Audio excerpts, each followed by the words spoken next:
Kolay gelsin. Selamünaleyküm.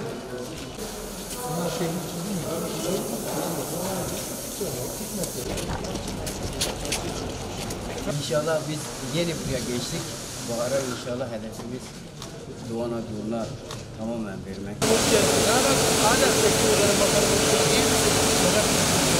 Abi sen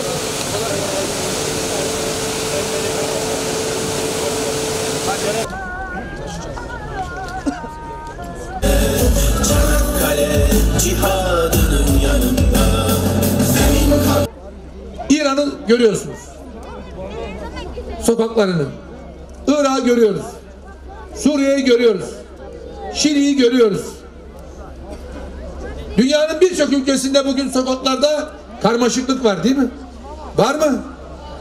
Şimdi bizim bir misyonumuz daha oluştu. Sadece Türkiye'nin doğu ve güneydoğuyunu, Türkiye'nin tamamını huzur haline taşımıyoruz. Burada Ağrılılara sözümüzdür. Hemşerilere sözümüzdür. Sadece ve doğu ve güneydoğu değil huzur içerisinde olacak. Burada Sayın Cumhurbaşkanımızın liderliğinde ifade etmek istiyorum ki Orta Doğu'yu da, Afganistan'ı da, Pakistan'ı da, etrafımızdaki coğrafyayı da, Srebrenica'yı unutmadık. İstedikleri zaman karıştırabileceklerini düşündükleri Balkanları da, bütün etrafımızdaki coğrafyayı da huzur coğrafyası, kardeşlik coğrafyası haline getireceğiz. Dünyanın ışığı bu coğrafyadan, kardeşliği de bu coğrafyadan yayılacak inşallah. Bugün ülkemiz geçmişimizin tüm yaşanmışlıkların üzerine yepyeni bir beyaz sayfa açmaktadır. Yaşanılanları unutmadan ama o travmalara takılmadan yepyeni bir başlangıç yapmaktadır. Geçen yıl Ağrı'da bir alt geçiş açılışı yaparken Avrupa'daki küçük kasabaların nasıl milyonlarca turist çektiğinden bahsetmiştim. 5800 nüfuslu kasabanın sırf dağcılık turizminden yılda 2 milyon turist çektiğini anlatmıştım. İşte bundan sonraki hedefimiz aynı başarıyı buralarda göstermektir. Bu toprakların gücünü, bu toprakların potansiyelini ortaya çıkarmak, bu toprakların türküsünü hedefimiz dünyaya haykırmaktır. Samimiyetle söylüyorum. Dünyada hatırı sayılı yerler gezdim. Şu ülkenin de her köşesine defalarca gittim.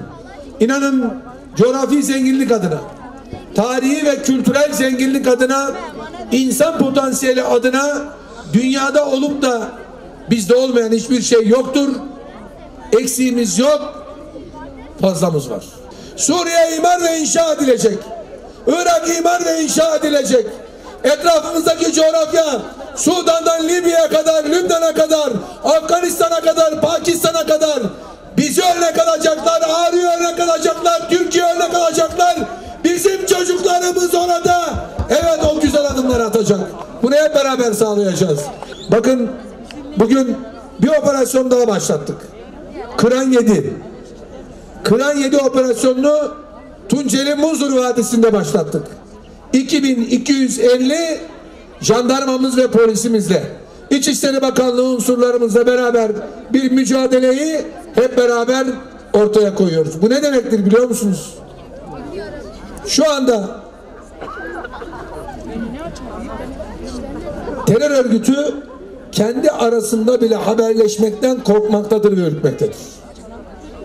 1. 2. Terör örgütüne 5500 kişi katılırken bu yıl itibariyle 108 kişi şu anda. Peki bizim ikna ettiğimiz, bakın, ailelerle temas kuruyoruz. Allah onlardan da razı olsun. Evlatlarına diyorlar ki artık orada durmayın, gelin.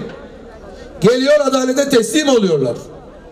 Ve şu ana kadar 108 kişi terör örgütüne katılırken biz 221 kişiyi bu yıl ikna ettik, adalete teslim ettik. Annelerinin ve babalarının sayesinde. Oradan onları kurtardık. Büyük bir mücadele veriyoruz.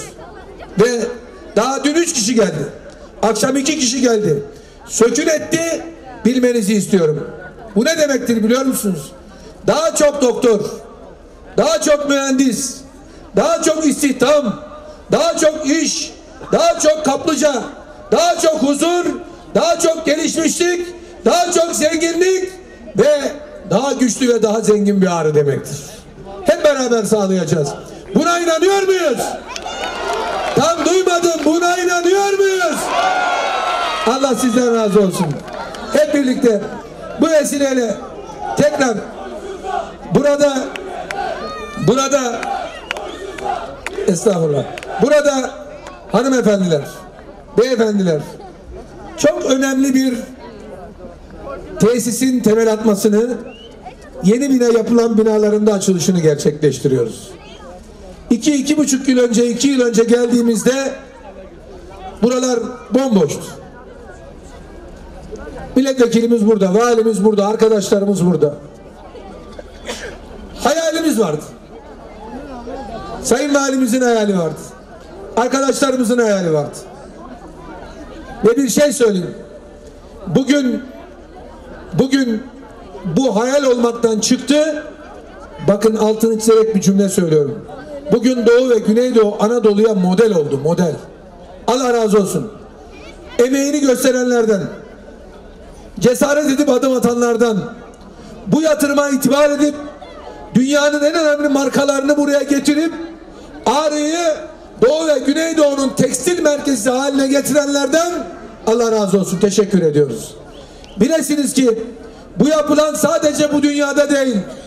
İnancım odur ki öteki dünyada da sizle beraber olacaktır. Biz buna inanıyoruz. Burada insan çalıştıkça sayaç çalışacak. Hayır hasenat sayacı, cesaret sayacı, iyilik sayacı çalışacaktır. Buna inanıyoruz. Ve burada o hayali gerçekleştirenlere, herkese, hepinizin huzuruna teşekkür ediyorum. Biraz önce KOBİ merkezine gittik. Ve orada da bir hayal gerçekleşti. Daha ötesi var. Hemen sınırımızda yapılan ve orada sınır ticaretinin sağlanacağı o merkezde bir hayaldi. O da gerçekleşti. O da başladı. Ve yine ifade etmek istiyorum. Kaplıcaları, otelleri, hastaneleri, yeni yapılacak adımlar ile beraber Ağrı bambaşka bir noktaya doğru koşmaktadır. Burada binlerce kadın çalışacak. Binlerce insan çalışacak. Ve bir şey söyleyeyim. Ağrı tarihi yazacak. Ağrı tarihi yazacak. Ya mu'in. Eûzu billahi mineşşeytanirracim. Bismillahirrahmanirrahim. Elhamdülillahi Rabbil alemin. Ve salatu ve selamu ala Resulina Muhammedin ve ala alihi ve sahbihi ecma'in. Şimdi Şenol Şankaya Bey'e Ağrı Belediye Başkanımız Sayın Savcı Sayan Bey Ağrı'nın hemşerilik beratını veriyor. Hayırlı uğurlu olsun. Bir nüfus daha arttınız ha. Hadi bismillah. Hadi bakalım. Hadi bismillah.